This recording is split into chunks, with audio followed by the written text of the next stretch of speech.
Olá, tudo bem com você? Nós estamos meditando aqui na Bíblia em ordem cronológica. Agora estamos meditando nas cartas do apóstolo Paulo aos Coríntios. Hoje, 1 Coríntios capítulo 14. E, como sempre, vamos começar com a nossa oração. E se você gosta desse conteúdo, dê o seu gosto, partilhe o vídeo também com mais pessoas, tá bom? Senhor Deus, obrigado por essa pessoa estar interessada em ouvir a Tua palavra e está aqui meditando conosco. Eu peço que o Senhor abra o entendimento dela, o meu, que o Senhor venha falar a cada um de nós. Obrigado por essa oportunidade de ouvir e ler a Tua palavra. Amém. Versículo 1. Segui o amor e procurai com zelo os dons espirituais, mas principalmente o de profetizar. Então ele falou, procurai com zelo, né? Então, nós temos que buscar a Deus e os planos de Deus se cumprir na nossa vida. Então, é isso que temos que estar todos os dias buscando em Deus, né? Esse amor que segue, que prevalece, que se mantém firme. 2. Porque o que fala em língua desconhecida não fala aos homens, senão a Deus, porque ninguém o entende, e em espírito fala mistérios. O comentário diz, em espírito fala mistério. Todos os dons devem ser usados para o bem comum e para crescimento da igreja. Porém, o dom de línguas estranhas é o único que beneficia apenas a própria pessoa. Por isso, ela deve exercê-lo no coração, de forma discreta, direcionada a Deus e não de maneira envaidecida para se mostrar aos outros.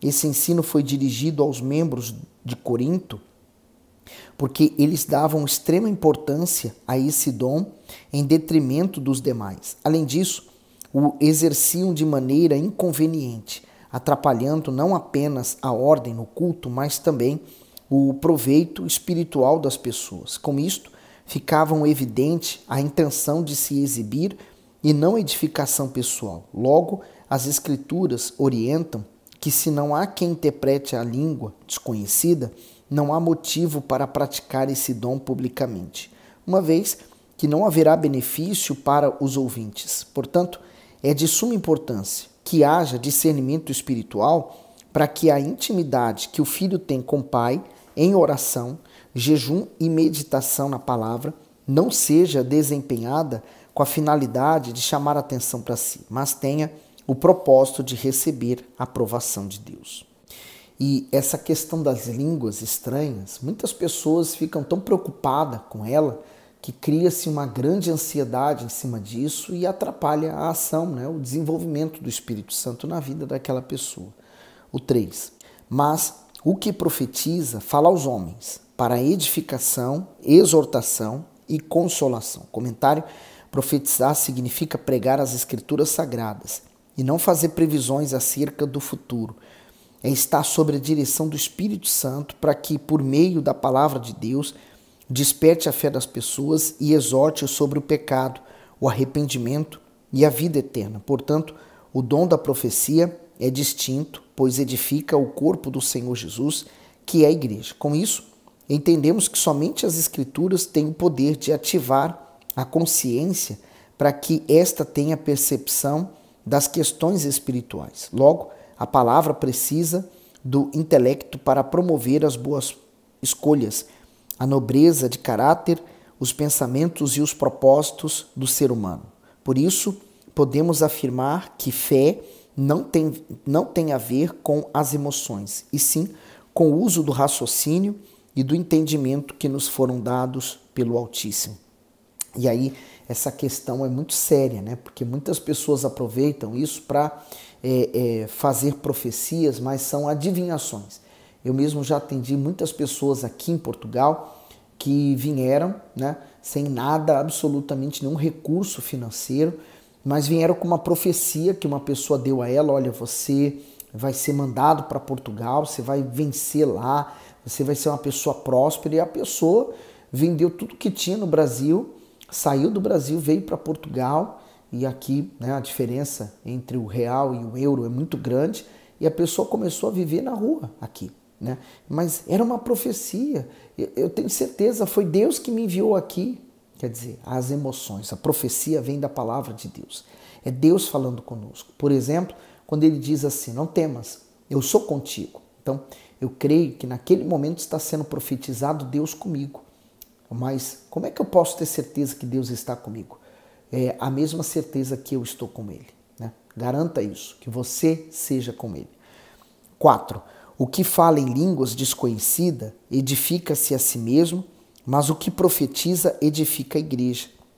Eu quero que todos vós faleis em línguas, mas muito mais que profetizeis, porque o que profetiza é maior do que o que fala em línguas, a não ser que também interprete para que a igreja receba edificação. Comentário: a finalidade do falar em línguas, esse dom não visa provar que a pessoa recebeu o batismo com o Espírito Santo, embora seja uma evidência.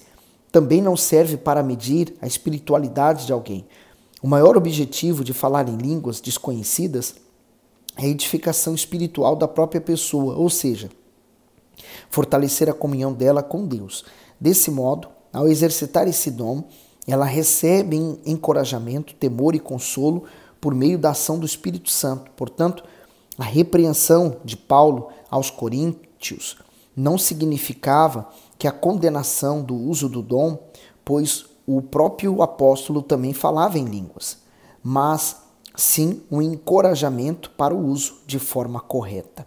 Então, eu já vi muitas vezes os espíritos manifestados e também falando em línguas, né? Nós não podemos esquecer que esses demônios que hoje manifestam e aqueles que não manifestam, mas um dia foram anjos de luz, estiveram servindo na presença de Deus. Então, eles conhecem essa linguagem. Muitos deles se aproveitam para enganar a pessoa porque vê ela muito ansiosa. No 6. E agora, irmãos, se eu for ter convosco falando em línguas, que vos aproveitaria se não vos falasse, ou por meio de revelação, ou da ciência, ou da profecia, ou da doutrina? Da mesma sorte, se as coisas inanimadas que fazem som, seja flauta, seja citara, não formarem sons distintos, como se conhecerá o que se toca com a flauta ou com a citara? Porque se a trombeta der som incerto, quem se preparará para a batalha? Assim também vós, se com a língua não pronunciardes palavras bem inteligíveis, como se entenderá o que se diz? Porque estareis como que falando ao ar. O comentário diz: palavras inteligíveis. Os instrumentos musicais podem ser de qualidade e estar em perfeito estado, mas se não forem usados de maneira correta pelo músico, ao invés de produzirem belos sons, emitirão ruídos desagradáveis. Paulo se serviu deste exemplo para comparar o dom da profecia ao dom de línguas. Enquanto a pregação da palavra promove entendimento e salvação na igreja, o dom de línguas desconhecidas exerce publicamente, sem que haja interpretação, não passa de palavras ininteligíveis, por isso não é útil para a fé. Portanto, quanto mais compreensível e clara é a mensagem, melhor o aproveitamento espiritual, pois a força e o poder de uma língua estão na máxima compreensão das palavras, das palavras e das ideias. E não podemos esquecer que Deus, Ele trabalha com a palavra. Então, nós ouvimos a palavra, ela entra em nosso coração, em nosso espírito, e com ela leva o poder de Deus, né? Poder para curar, transformar, prosperar, vencer. Então, eu preciso estar atento, ouvir a palavra de Deus. Não é em vão que tanto Jesus falou várias vezes isso, em Apocalipse fala isso, né? Quem tem ouvidos, ouça o que o Espírito diz. Então, se eu dou ouvidos, o Espírito Santo fala comigo. No 10. Há, por exemplo, tanta espécie de vozes no mundo e nenhuma delas é sem significação. E é verdade. Por exemplo, a voz da dor, né? A dor que você tem, por exemplo, por causa de uma doença, ela fala. A dor que você sente por ver o seu filho, o marido ou esposa se perdendo, ou familiar, e você sente aquela dor da impotência de não poder fazer nada, é uma dor que fala com você. Então, a dor, os problemas, as dificuldades, fala conosco. Mas quando nós falamos com ela, com a dor, nós também, pela fé, estamos dando ouvidos à dor e ordenando que ela saia. 11. Mas se eu ignorar o sentido da voz, serei bárbaro para aquele a quem falo, e o que fala será bárbaro para mim. O comentário: vozes no mundo. Assim como existem muitos idiomas neste mundo, há muitos pensamentos e muitas vozes, porém, uma é superior a todas, a voz de Deus, transmitida pelas Escrituras. Por meio delas, ele ecoa seus ensinamentos aos ouvidos humanos. Quem decide ouvi-lo, compreende a sua vontade e abandona as demais vozes desse mundo, como o apelo dos vícios, da cobiça, da mentira e da hipocrisia, por exemplo. Seguindo para o 12. Assim também vós, como desejais dons espirituais, procurai abundar neles para a edificação da igreja. Por isso, o que fala em línguas desconhecidas, ore para que a possa interpretar. Porque se eu orar em língua desconhecida, o meu espírito ora bem, mas o meu entendimento fica sem fruto. Que farei, pois? Orarei com o espírito, mas também orarei com o entendimento? Cantarei com o espírito, mas também cantarei com o entendimento? Comentário do 15.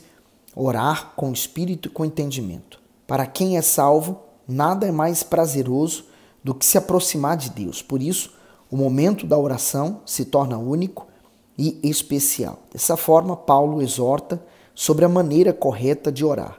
Sabemos que a fé, a sinceridade e a devoção são princípios fundamentais para quem deseja comunhão com o Altíssimo. Porém, o apóstolo revela um segredo que costumava desenvolver em sua vida espiritual: orar com o espírito e com o entendimento. Isto é, ele orava movido pelo Espírito de Deus, mas nem por isso deixava de usar seu intelecto para falar com Deus.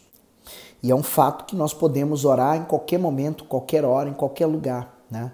Eu não preciso verbalizar, eu posso falar com a minha mente.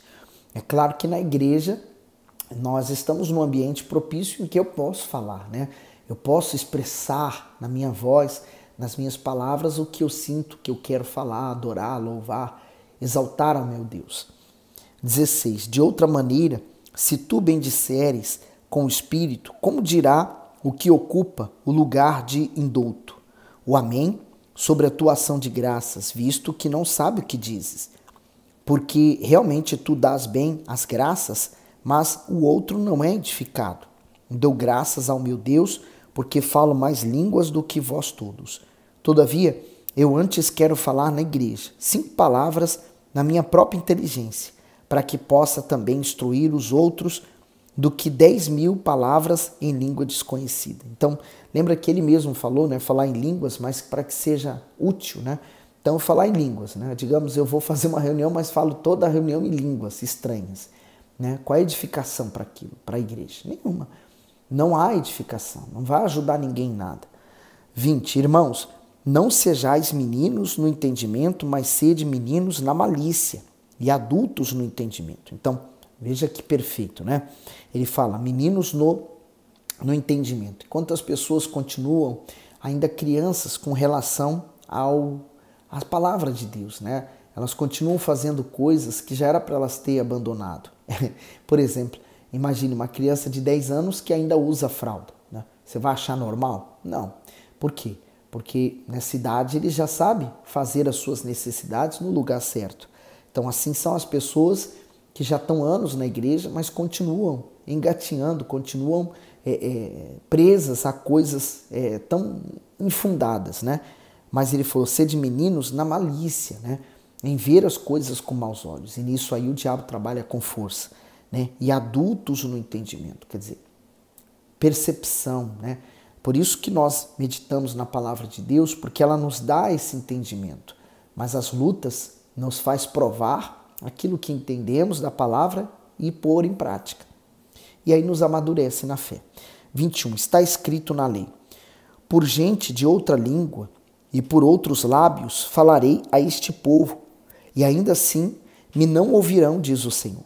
De sorte que as línguas são um sinal, não para os fiéis, mas para os infiéis. E a profecia não é sinal para os infiéis, mas para os fiéis. Se, pois, toda a igreja se congregar num lugar e todos falarem em línguas e entrarem indoutos ou infiéis, não dirão porventura que estáis loucos?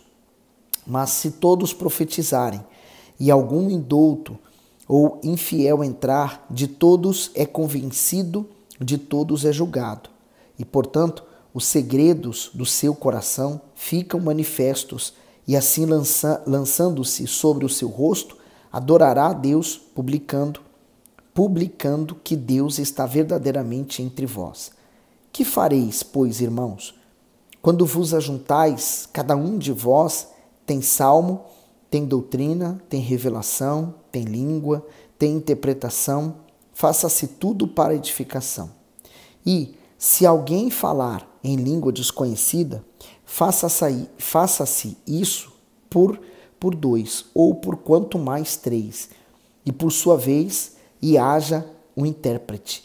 Mas, se não houver intérprete, esteja calado na igreja, e fale consigo mesmo e com Deus, e falem 2 ou 3 profetas, e os outros julguem. Mas, se a outro que estiver assentado for revelado alguma coisa, cale-se o primeiro, porque todos podereis profetizar uns depois dos outros, para que todos aprendam e todos sejam consolados. Eu sei que há pessoas, há igrejas que, por exemplo, o pastor está ali pregando e do nada levanta uma pessoa e fala, eu tenho uma profecia para dar aqui, né?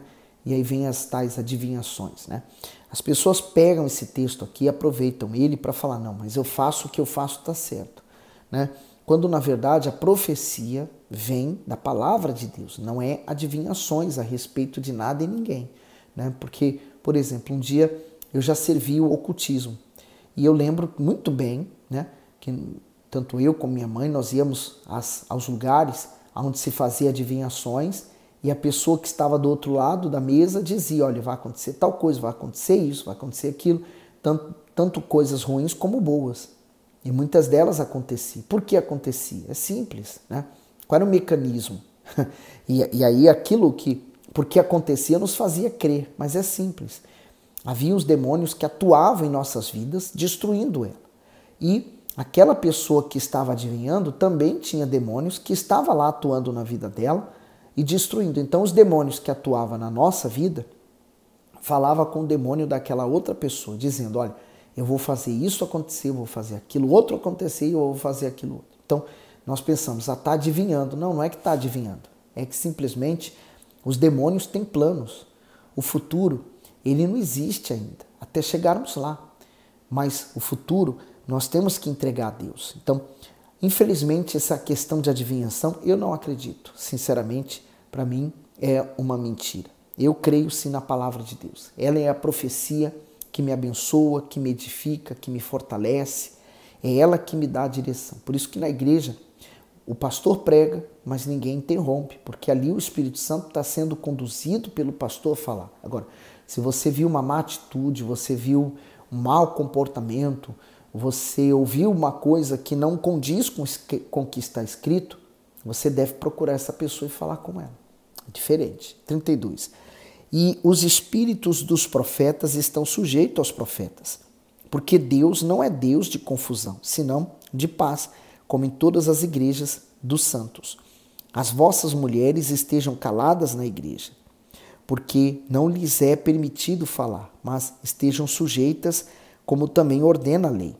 E se querem aprender alguma coisa, interroguem em casa os seus próprios maridos, porque é vergonhoso que as mulheres falem na igreja. Porventura saiu dentre vós a palavra de Deus? Ou veio ela somente para vós? Se alguém cuida ser profeta ou espiritual, reconheça que as coisas que vos escrevo são mandamentos do Senhor. Mas, se alguém ignora isto, que ignore. Portanto, irmãos, procurai com zelo profetizar e não proibais falar línguas. Mas faça-se tudo decentemente e com ordem. Comentário do 40, a decência e a ordem são os princípios que norteiam o culto agradável ao Senhor. Isto é, Deus sendo todo-poderoso, poderia pedir que a adoração feita a Ele viesse de um belo ambiente, tivesse palavras eloquentes ou uma cerimônia perfeita, mas não é isso que Ele pede. É com reverência, seriedade, zelo e disciplina que a presença de Deus se revela para quem o busca. Afinal, Ele não age onde há confusão, exibicionismo, disputa ou qualquer outro tipo de desordem. Portanto, afronta a natureza santa de Deus quem lhe presta culto de forma negligente, descuidada e irresponsável. Desde sempre eu aprendi uma coisa: o reino de Deus é um reino de disciplina. E nós precisamos dela para nos mantermos fortes. É como uma cerca, né? Onde se define o ponto final, aonde começa o erro e aonde termina o acerto. Então, eu tenho que ficar do lado certo da cerca. Quando eu pulo a cerca, quando eu faço o que me convém, então eu passo a errar. Então, a disciplina, na verdade, por mais dura que ela seja, ela tem um objetivo apenas de nos ajudar, a nos manter, a nos firmar, a nos permanecer firmes e fortes até o fim, tá bom? Que Deus continue abençoando e iluminando você e até o próximo vídeo.